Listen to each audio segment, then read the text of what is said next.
Sex is the life force energy that runs through us all. Can you use sexual energy for your spiritual evolution? Or perhaps for emotional healing? Is it even possible? Clinical sexologist Dr. Martha Tara Lee will explore all these and more on Eros Evolution on OMTimes Radio.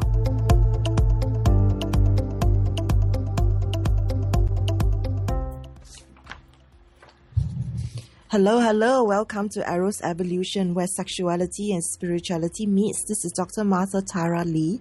I am a clinical sexologist based in Singapore, and my company is called Eros Coaching. That's EROS coaching.com. Today's show is titled Gender and Trans Talk, and we have Lee Harrington once again. So he is coming onto the show for the second time. In today's show, we'll be exploring the differences between sex, gender, orientation, sexual behavior, romance, and intimacy, as well as relationship types. This show will discuss Caitlyn Jenner, who is now being declared by some as a transgender leader.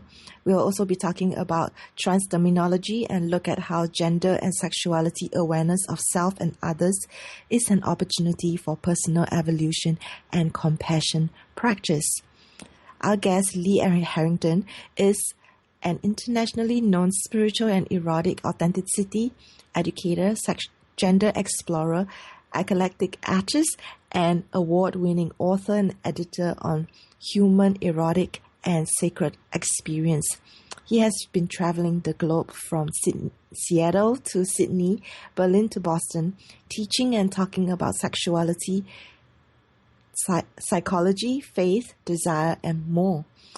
He is grateful for the opportunities and love he has found along the way. He is an academic, outspoken philosopher, sexuality podcaster, Kink and Bondage expert, transgender man, and has been blogging about sex and spirituality since 1998. You can find him on passionandsoul.com. So welcome, Lee. It is a delight to be back on the show, Martha. Thank you for having me. Thank you for coming onto the show. So just before the show really properly begins, I just want to comment about the news that has just happened over this past week.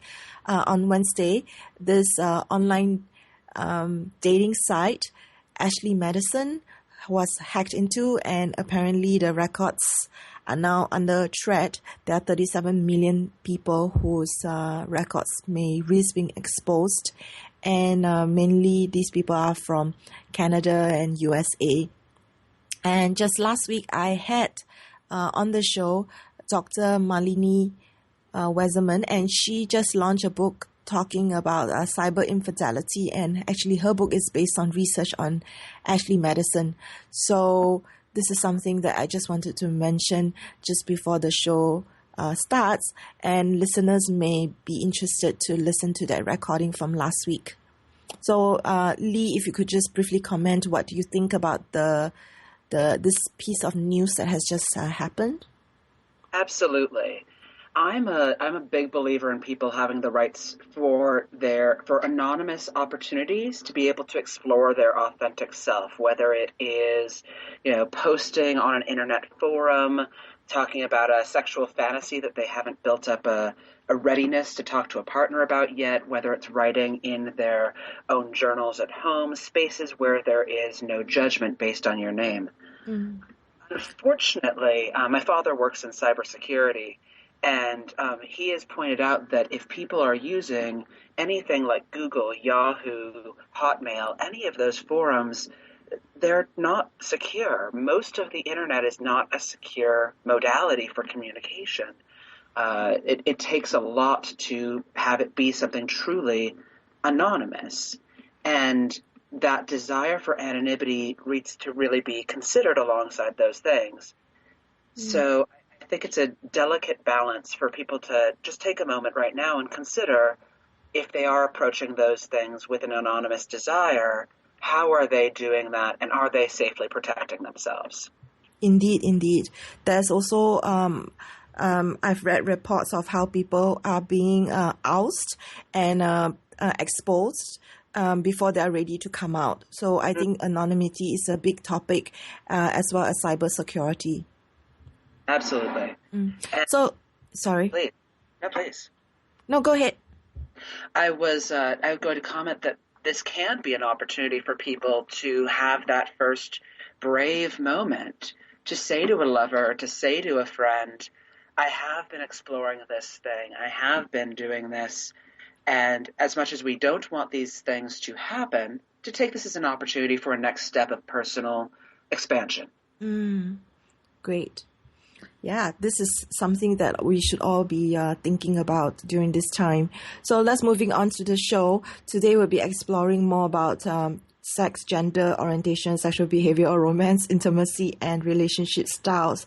So let's go into this topic. What are the differences for you, and what are the lines that exist?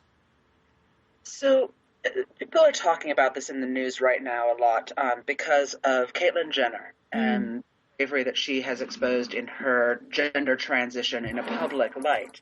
Because she lives in a world where, taking that privacy around gender transition, can only go so far since she does live in a spotlight. And so there was a bravery there is a bravery that's been involved in her transition that other transgender people may or may not experience. And during her acceptance speech on the ESPN Awards, for those who have not watched that video, it is beautiful. As a transsexual man myself, I had trepidation around watching it, where, that idea that she was winning a bravery award, how do I fit with that? How do I feel about her being labeled that? And the way that she presented that information as though it was a brave step for her, it was every single day a brave step for every transgender or transsexual person to walk their personal and authentic path, was a really touching message. And also the idea that the actions taken by any leader, whether they're in the sports community or in the world at large, are looked up to by the youth of tomorrow and their peers of today. And so encouraging them to find love and compassion and have personal evolution and growth in their path helps affect the journey of the entire planet. And having Caitlyn bring that message was deeply touching. So that's one of the reasons it's in the news today, along with Times news articles like the one that about Laverne Cox that came out back in June of 2014, allowed for this dialogue to be more and more transparent, especially in North America. So I think I just want to, for people who aren't aware why that's in the news right now, I wanted to make sure that was an awareness. There's no ways to miss this piece of news, and the acceptance award speech video has been going around social media a lot. So I believe this is something really positive because she's also a celebrity herself. And she has very famous children. So Exactly. it's really good, a positive one step forward for humanity, I feel. Yeah. So transgender is an umbrella term. It's something that really needs to be considered first.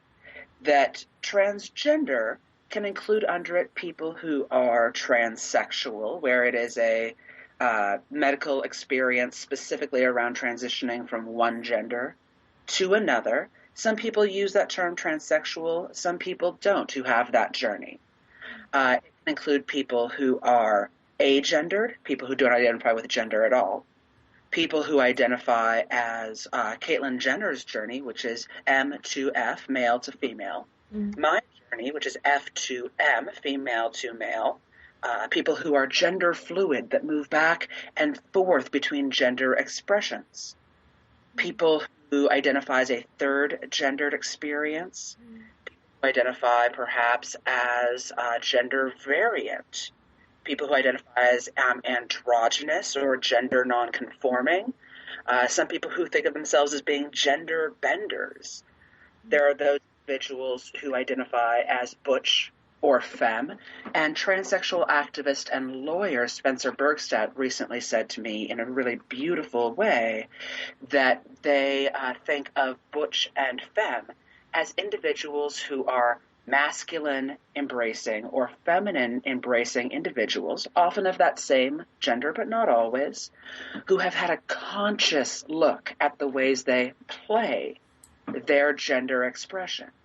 Because every single one of us, when we wake up in the morning and go, oh, I'm going to get dressed in a dress because I'm a woman, there's a difference between doing it unconsciously and doing it as a, wow, I acknowledge and have looked at every parts of how women are treated in our culture at large, how women are expected to wear dresses, how sometimes women are punished for not wearing dresses, have looked at all of the messages I was told as a child about both my gender and dresses, and today I am going to choose to put on this dress for me because I enjoy how I look and how I feel in this dress and how I play with femininity in my identity and my culture.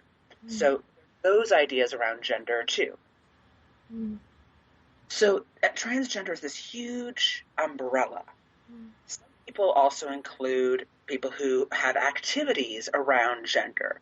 So, for example, people who are transvestites or cross-dressers, people who wear the clothing of an opposite gender, people who are drag queens, men who dress up in women's clothing as a high performance level, not necessarily how women wear their clothes in day-to-day life, but on the theatricality level of idealization of woman, or as drag kings, people who use the idealized perception and presentation of men and play with those spaces. So transgender is this huge umbrella term, and that doesn't even bring into play people who are two-spirited, people who are hijra, people who are ergi, and many, many other terms of native populations that express a gender that's beyond those ones already stated. So this is absolutely fascinating, and we'll continue to explore more after this break.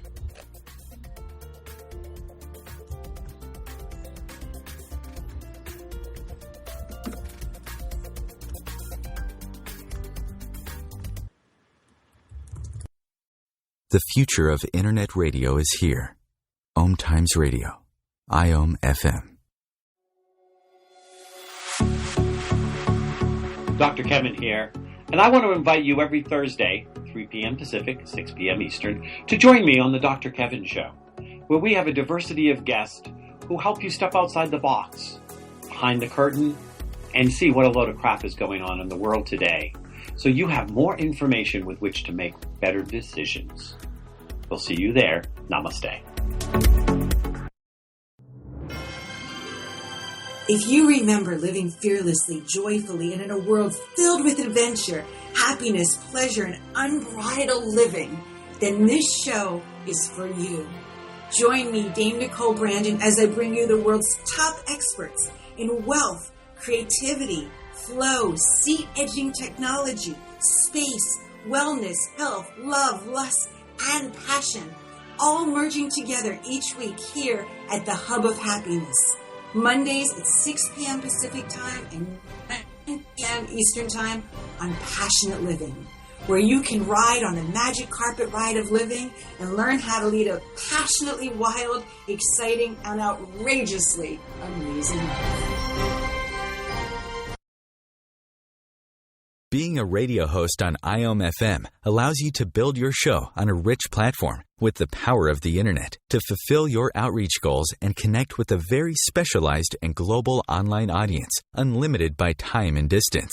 OMTimes Radio will provide you with web relevance, a recognizable conscious brand, and with the standard of excellence that has accompanied every single OMTimes endeavor. Host your show with OMTimes Radio Network. OMTimes Magazine is one of the leading online content providers of positivity, wellness, and personal empowerment. A philanthropic organization, their net proceeds are funneled to support worldwide charity initiatives via Humanity Healing International. Through their commitment to creating community and providing conscious content, they aspire to uplift humanity on a global scale. OMTimes, co-creating a more conscious lifestyle. The cutting edge of conscious radio. OMTimes Radio. IOM FM. Welcome back to Eros Evolution, where sexuality and spirituality meets. Today's show is titled Gender and Trans Talk with Lee Harrington. And Lee has published many books, including Sacred Kink, The Eightfold Paths of BDSM and Beyond, and More Shibari You Can Use, Passionate Rope Bondage and Intimate Connection. He's also had essays on gender published in Trans People in Love, as well as Double H, the intersection of transgender and BDSM. His website is Passion and Soul. Just before the break, Lee was actually beginning to explain all the terminology that goes into transgender and transsexuality, this big umbrella that is not just what we imagine is binary, which is heterosexuals and homosexuals. There's actually this whole spectrum, including agender, and then there's M to F, F to M, gender fluidity, third gender, gender variant. So these are all terms that perhaps we have not heard about, and I love what he mentioned about the conscious way in which they choose to play and show up in the world that we live in. It's very much about the choice, and I believe choices make us feel really powerful, and therefore this is why I believe some of them, people who are transgender or people who identify as different from the majority of the population, they actually come across as much more authentic and even powerful. So welcome back to the show, Lee. Thank you. I do want to address, before I go on, a comment that could be confused from what you just said around the notion of choice, which, and the concept that every transgender person explores and acknowledges their place and whatnot in gender. There are the bulk, actually, of transgender people I meet, especially individuals who are aware of their experience from a very young age. It's not done from a conscious choice. It's done from a place, perhaps, of exploring, am I broken, am I wrong, in that kind of way. But there's lots of children who can, from 2, 3, 4 years old, can say, no, really, I'm a boy. I'm a girl. No, really, I don't like either of these words. Neither of them work for me. And so the idea that it is a choice, there are those individuals who do actively choose the paths that are authentic to them. There are others that it just fits so wrong in their skin that they choose to commit suicide rather than to be told one more time or be beaten literally one more time for doing gender wrong. Yeah, and I think that's something that really needs acknowledged on why this is such a big topic. Yeah, 14% of the transgender population has actively considered suicide as a path.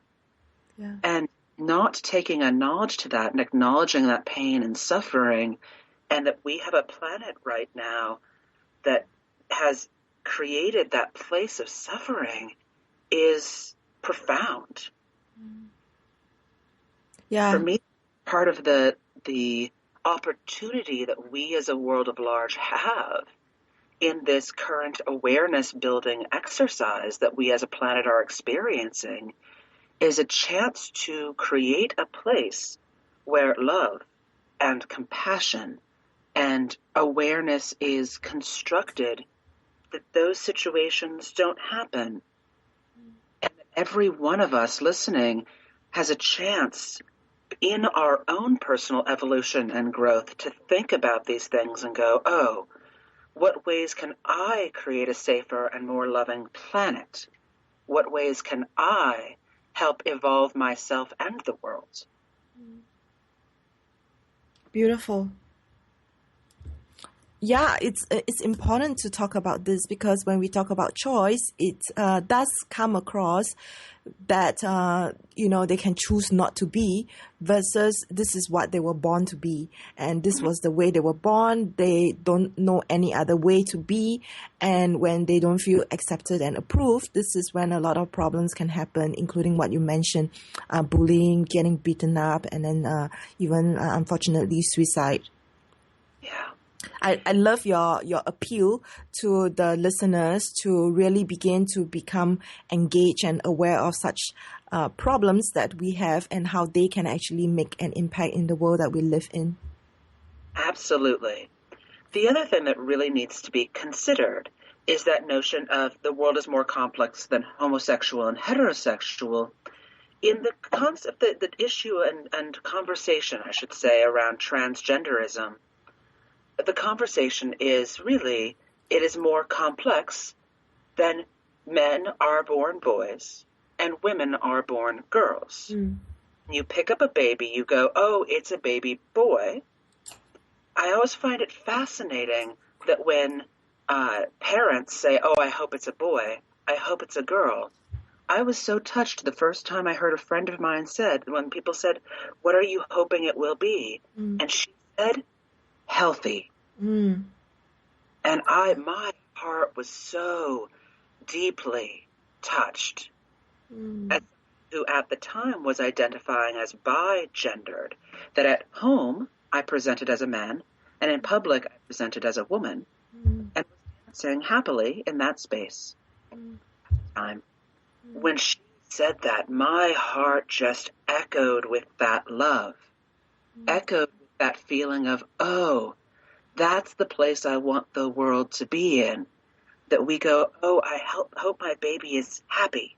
Yeah. I hope my baby is loved. Yeah. Yeah, on that note, I just wanted to share very briefly how a cousin of mine, she posted on her Facebook just maybe a year ago asking, oh, what am I going to do? My boy prefers pink. And just few weeks ago, really, I saw her at an event, and now her boy is maybe about 2, and she starts shaming him in front of us, the relatives, saying, oh yeah, shame, you whine like a girl, you shouldn't be doing this, you're a boy, and then this poor little boy actually looks confused, and he is definitely absorbing these messages of how his behavior is not acceptable because he's a boy, and this causes a lot of problems for young children and then later adults. Absolutely. Men are taught in our cultures that they're supposed to not show emotion, that they are supposed to be stoic and strong, that they are supposed to like cruelty, like anger, like frustration, like violence, and that we are mad at them when they become 30 years old and are hurting people. It's a very strange thing that we do, that we should tell women, oh, you're supposed to, you can't, I have a dear friend of mine who was told, you're a woman, you can't possibly be a doctor, by her parents. And that she was shamed by her parents for wanting to go into the sciences, because women should want to find a nice husband who should perhaps be a doctor. She should support him in his path because she's not being womanly.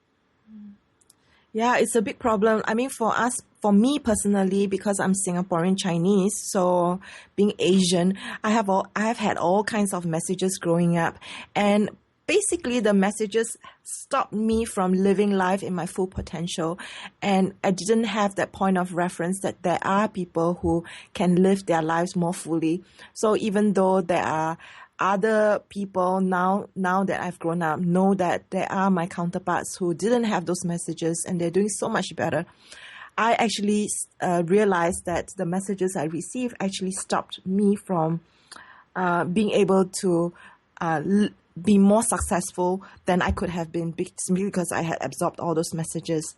So this would definitely apply to the way we see our gender roles, our sexual behavior, and even later on our relationships. Absolutely. And acknowledging and accepting your gender roles doesn't mean that women can't like pink and can't simultaneously be strong. Sometimes a story that, oh, well, if you want to be seen as strong, stop wearing girly colors. And the answer is no. If what you like is girly colors, you like pink, you like ruffles, whatever that means to you, whether that is girly or just pretty in your head, you can be that and be powerful at the same time.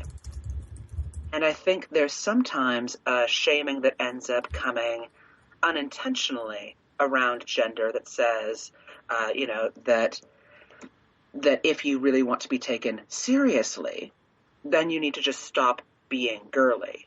And that's a form of shaming too. Yeah.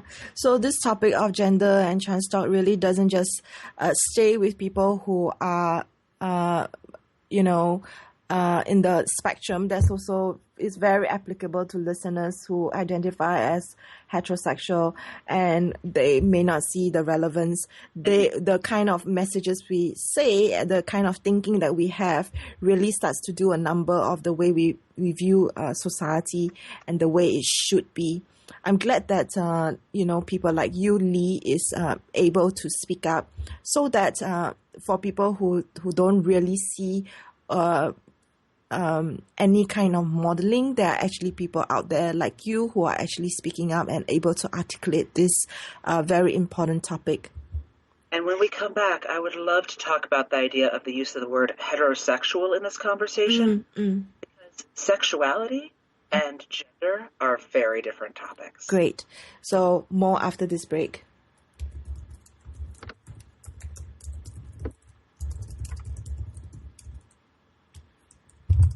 So we're just going to come into break where we will be talking about heterosexuality and gender. So far, we've been exploring the topic of gender, and we've been exploring the topic of gender roles and the different kinds of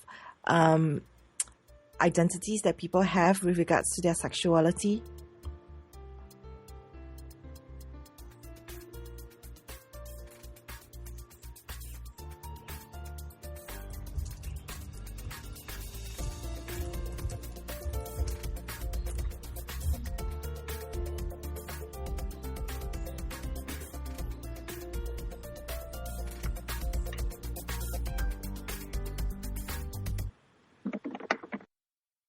Your conscious lifestyle on steroids. OMTimes Radio. IOM-FM. Live with medium Lisa Phoenix, Mediumship Messages and Musings, explores mediumship and all things metaphysical. Lisa Phoenix invites you to reach above and beyond your everyday experiences to explore new dimensions in the spirit world. She will do live readings to connect callers to their loved ones in spirit, shares engaging stories and teachings from her own personal experience, and will have intriguing conversations with other mediums, spiritual teachers, and healers to help you understand the metaphysical world so you can connect to these forces in your day-to-day life. Join your host on this magical and metaphysical journey into the world of spirit every Sunday at 1 p.m. Eastern Time.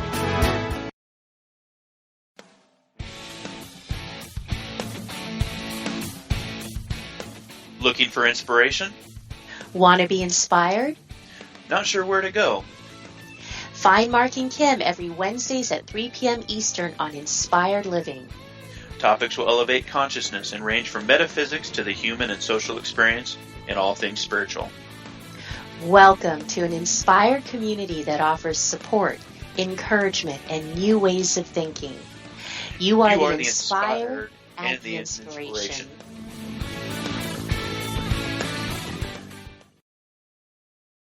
Host your show on IOM-FM, the radio network of OMTimes Media, one of the more recognized brand names in the conscious community, and is backed by the extensive marketing reach of OMTimes. Hosting a show on IOM-FM immediately connects you with our extensive dedicated community. As difficult as it is to believe, there are places in Africa where human traffickers sell albino children and their body parts for use in magic rituals. Humanity Healing International is actively working in Uganda to change this paradigm. The Albino Rescue Project finds albino children who are at risk and places them in safe schools and environments where they can learn and grow free from fear. To learn more or to sponsor a child, visit humanityhealing.org. Humanity Healing is where your heart is. Bringing you the best of the conscious minds in the world. OMTimes Radio, your conscious lifestyle on steroids.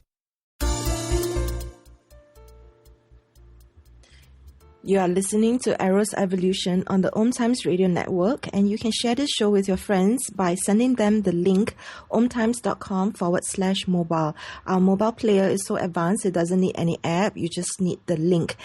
Share it with your friends. They will love it. So we are talking about gender and trans, and basically we have Lee Harrington with us today, and he has a new book that will be coming out in September. It's a poetry collection called On Starry Thighs, Sacred and Sensual Poetry. This would include poetry on gender, spirituality, sexuality, and identity exploration. So follow Lee's work by going to passionandsoul.com. You will also be able to find his travel and teaching schedule on his website, as well as past appearances. And you probably might remember me mentioning that he also has his own podcast. So please be sure to check out his website, passionandsoul.com. So coming back to the show, we are talking about heterosexuality and gender. So Lee, take it away. Thank you. It was really interesting for me when I started exploring these topics that there was and continues to be a confusion around sexuality and gender. Gender is how a person experiences their own gender and gender experience. I am a man. I am a woman. I am neither. I am both. I'm something in between. I don't know. This is about I. It is who I am, how I move in the world. Orientation is around heterosexuality. I am attracted to somebody of the opposite gender. Homosexuality, I am attracted to someone of the same gender. Bisexuality, I am attracted to people of both genders. Sapiosexual, I am attracted to people who are intelligent, and what is between their legs does not matter to me in any way. It matters if we have a shared intellectual stimulation. These are about who I am attracted to, who you are, who I want. Maybe it's asexual. I don't want anyone in a sexual way, but deep friendships appeal to me. And so there is a difference between who I am and who I want to be with. So I think that really needs to be considered, because when people say, she's gay, well, what does that mean to you? Are you saying that she is a woman who likes other women? Then she is gay. Or she is a lesbian, or whatever language she is using for herself. If she happens to be a transsexual woman, she was born male and is now a woman, and she is attracted to a woman, it is easy to argue that she is no longer heterosexual, because she is now with a woman and is now homosexual. But this also that's about who I'm attracted to. There is a thicker layer of it, though, which layers on culture. There are some cultures in the United States where I am based where it doesn't matter where I am in my gender journey. It matters who I am attracted to and who my history is. So there are many transsexual women who consider themselves still to be gay because they started out as men in the men's community, attracted to men, and still stay attracted to men, and so therefore still considers themselves gay. But at the end of the day, sexuality is about who I am attracted to and want to have sex with. Sexuality has nothing to do directly, except culturally, with who I am as a person. So you could have somebody who is gay who is of any gender background. And for some people, that gender background is simply a medical reality. There are many transgender men I know that don't talk about these things at all. there's a book coming out in October called Gay and Lesbian History for Kids from Chicago Review Press. And they are, I unfortunately don't have the card in front of me, but I'm being blessed right now to get to review it for their project. Great. One of the things they talk about is that during the American Civil War, there were 1,000 women who fought during the American Civil War, even if it was illegal for women to fight. Some did it out of patriotism, but some were not discovered to have been, quote, women until after they were buried. Oh. People did not know, either on the battlefield or 40, 50 years later. There were cases of transgender men. There's one case that's spoken of that was a transgender man whose wife and 3 children said, "Can we please prepare the body at home?" And the law said, no, everybody has to have their body prepared by our coroner. And that was the only time when anyone found out, because it was just their history. No one else needed to know. That was their private thing. Yeah. For other people, their gender is something they literally wear on their sleeves. I have a very dear friend of mine down in Australia who actually his trans identity, even though he, quote, passes all of the time, he has literally translated the word trans on one arm because his visibility as a trans person is very important to him. But each person, their medical truths there are their journey. And even the language of passing is really damaging because it infers that I'm hiding something. That idea that, oh, well, if you're not out about the fact that you're transsexual, there's an excuse that if I end up in bed with you and you have different genitalia than I expected, it's acceptable to be violent. And that's not true. It happens to be part of their personal identity. It happens to be part of their personal gender journey. And the fact that they're attracted to you is about that they're attracted to you, and it's not an affront to your manhood, an affront to your womanhood if what you show up with in your bed is different than, or the person you're dating, if you haven't gotten in bed with them, is different than what you expected. It's an opportunity for self-evaluation about what am I attracted to? Who am I attracted to? And is that about the shape of the genitals between their legs? Or is it about their energy, their spirit, the way we connect as individuals, that beauty we have between us? I think it's an opportunity for personal evolution in this revolution that we're facing right now. Beautiful. I think there are people who confuse that gender has a lot to do with what sexual organs you have. So that's why you use the word medically. I think it's important to use whatever terminology people would like to be identified with, just out of respect, because I believe words have meaning and power, and it's important to pay the respect that people deserve just because of whatever they prefer to be called. And part of that, for every person, transgender or not, if we say men are only men if they have a minimum of a 4-inch erect phallus, invalidates the manhood of men who have erectile dysfunction, invalidates the manhood of men who have a 1-inch phallus, or men who don't have one at all for various medical reasons. I think it invalidates the womanhood of women who don't have a vaginal opening that opens very well, if at all, that can't be penetrated. It says to those women, you're not really a woman. For women who can't or give birth, it says you're not really a woman anymore. And I think there's an opportunity again here to really go, oh, do those things make me a woman, make me a man? Or is there something more cosmic than that, more grand than that? So this is where the spirituality and sexuality is being discussed here on Eros Evolution. And that's why I love this platform, is it's an opportunity for conversations that you are creating that aren't happening other places.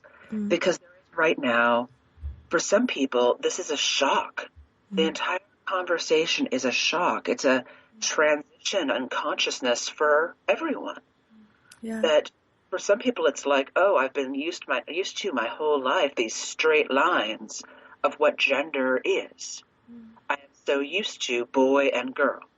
What do you mean there's something bigger than that? And that doesn't make you a bad person if you're learning about this person who's learning about this for the first time. It means that you're growing right now too, and that involves growing pains and compassion for yourself. Nowadays with social media, more people, more advocates are coming forward and speaking their messages, and it can be very difficult for some people to navigate. And it's important to start becoming aware and have this kind of dialogues that we have on this show going, so people who don't know where else to go can start exploring it. And I'm so glad that you are here on this show. Thank you. I would encourage people who, if you are growing with these things, to also have an awareness around the cultures you are dancing in. If you're in North America, really looking at how we look at what I would consider Caucasian cultures and privileged cultures, as compared to individuals who are Black or Latina, who are living on the street, because the bulk of violence that's happening is for predominantly transgender women who are under or unemployed. That if you look at websites like Transgender Day of Remembrance, that if you go to sites like that, the bulk of people, transgender people who have been literally killed, are coming from in Africa, are coming in South America, because there's not rights in the same ways as there are in other countries. So to really evaluate where you're coming from and what biases you're speaking from in this conversation. Caitlyn Jenner is a great spokesperson, but she only learned about other transgender people a couple of years ago. Compared to voices like Laverne Cox or Janet Mock that are transsexual women originally from the African American community that are speaking louder, that have been involved with this for a much longer period of time and have a much more diverse voice, absolutely worth listening to. Yeah. More about trans terminology after this break. Thank you.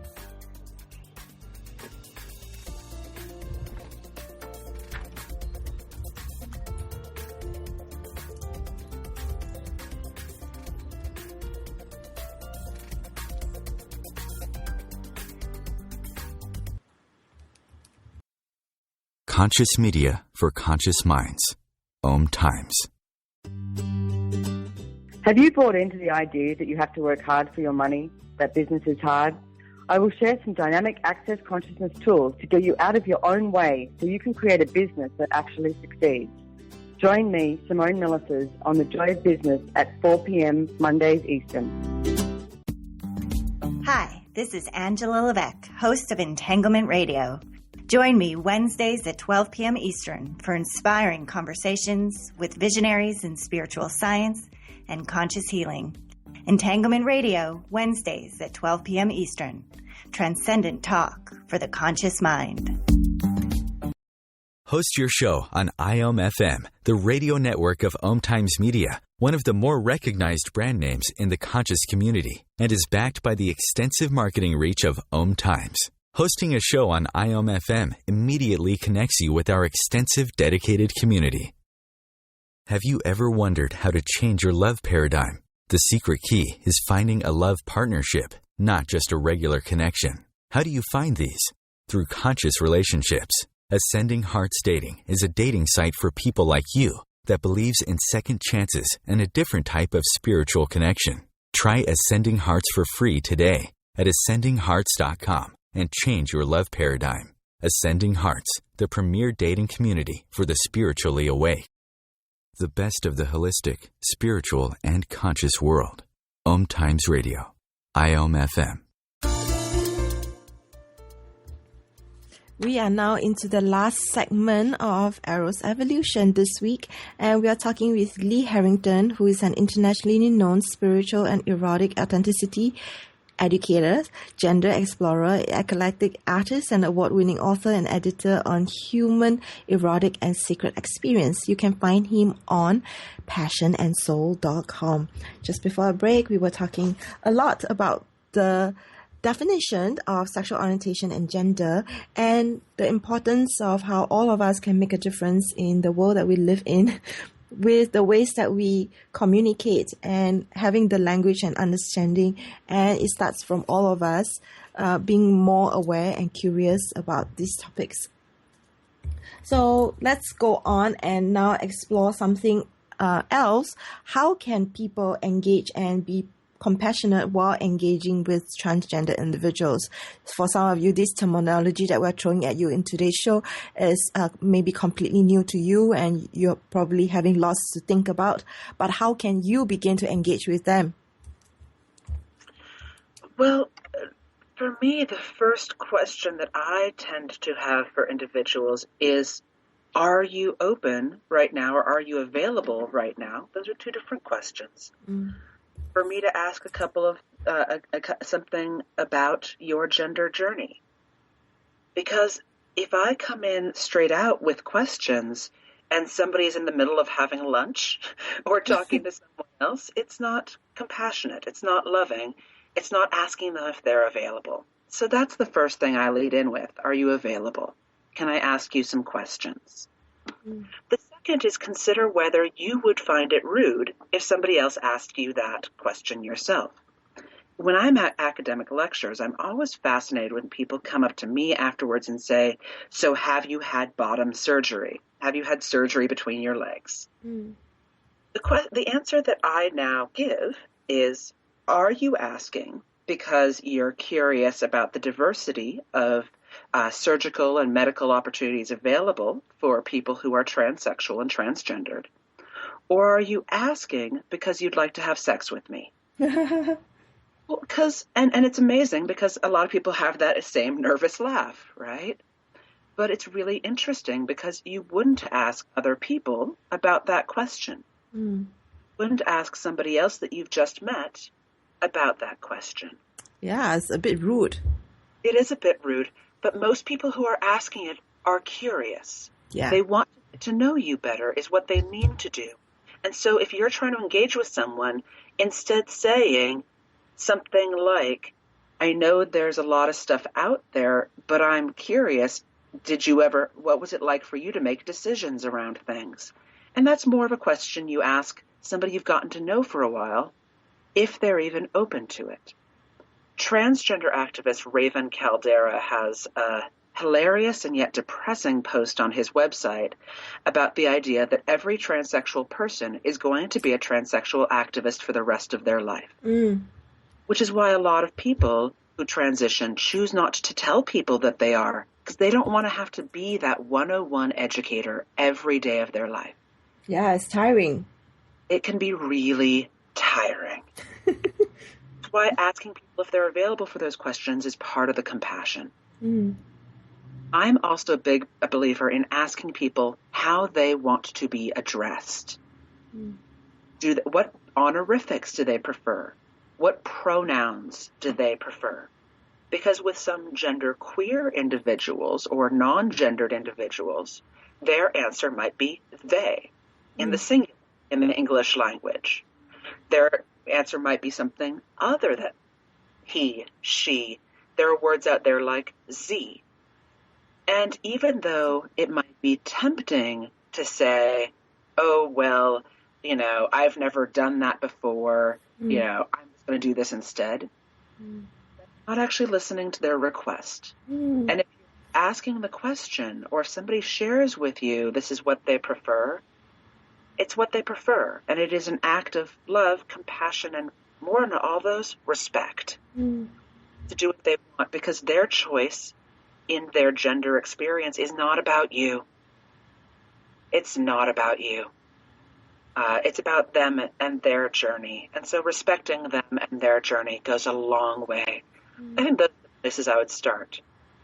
With an acknowledgement and awareness of even saying up front, thank you so much for sharing that with me. I will absolutely try to do that. Will you bear with me if I drop it a couple of times, if I mess up a couple of times. When I've had people say that to me with that place of love and compassion, and they're honestly trying, I'm more likely to say, when I was earlier on my gender transition and people didn't know, or people were, quote, new to it, when they said that to me, I was more likely to be like, just to remind you, he. Just to remind you, he. As compared to people who were purposefully doing it, or saying, when I corrected them, saying, yeah, it's not my fault. Those are different places to respond from and to give from. Beautiful. Yeah, and it's not about you, it's about them. Yeah. An awareness, too, that it is a transition for you. So some compassion for yourself as well, as if you stumble through these things, because sometimes we do. It's part of the human experience. Sometimes we stumble. Try really, really hard, but once in a while you might stumble. And to have that self-compassion as well, to be like, you know what? I know they're frustrated. I know I'm frustrated. Take a moment to breathe. Try again. Instead of saying, I'm sorry, when you mess up on someone's pronoun, to just be, thank you, and you try again. Or just go forward with the correct pronoun without putting a giant spotlight on it. Because when you put a giant spotlight on it, it makes it back to being about you, not about them. Yeah, indeed. I remember I messed up quite a bit when the person in front of me looks male but wants to be identified as female, for instance, and then I keep using the wrong pronoun, but I'm trying, because what I see and what I'm meant to say just feels so different for me. It actually, this transition you're talking about feels awkward. And even as I begin to look apologetic in my eyes, the very fact that I'm trying actually helps the person to feel seen. And that was more important than getting it right at first. Absolutely. Yeah. And my latest podcast with a Latina gender and journey activist named Xochitl Quetzal, who's Mexican American. And she was talking about the idea that one of the most important things for people, whether it's around their race or around their sexuality or around their gender, is that act of being seen. And every human being wants to be seen. And so creating that opportunity to see people is so empowering and so beautiful. Beautiful. So we have maybe about 4 minutes left. Is there anything else you would like to add to the show? Anything else for listeners? Absolutely. I would love to have people be aware that right now the language around transgenderality and transsexuality is shifting at lightning speed. It has shifted with more words and more definitions in the last 15 years than it took homosexuality to shift over the course of 150 years. Because homosexual wasn't used in a written form until 1868, I believe. And so, that language is shifting at such high speed. It's also becoming, unfortunately, overtaken by a predominantly English-speaking, predominantly Internet-accessible and therefore privileged population. And so instead of usurping the language that is used, say in the United States, those African-American and Latina populations who are saying, no, I'm gay and I'm a trans woman, instead of saying, no, you're wrong, you're heterosexual now, instead of saying you're wrong, here are the words they're using. In Native populations around the world, use the words they're using. In languages other than English, listen to the wisdom of the words you have and have access to.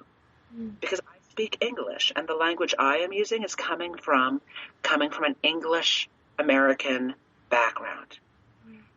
And so look at the words and availability of language around you, because there is wisdom that is not being presented in what I am presenting today. Don't let the voice of an internet generation that is speaking so passionately to have their words seen invalidate the words of others. That's what I would encourage. Beautiful. Thank you so much. Thank you for having me on this show. I feel gifted to get to come on and share this information. Yeah, it's, I know you've been teaching for a long time, and I can't think of anybody who I know of who can articulate what you just shared on this show today as well as you just did. And it's such a gift, and I hope many people will listen to this show and get educated so that they can go on and help heal more hearts and lives, because I hope, the people listening to this show are the more enlightened, more conscious, the more compassionate people, and they want to do it right by other people. So thank you. It's a gift. Thank you.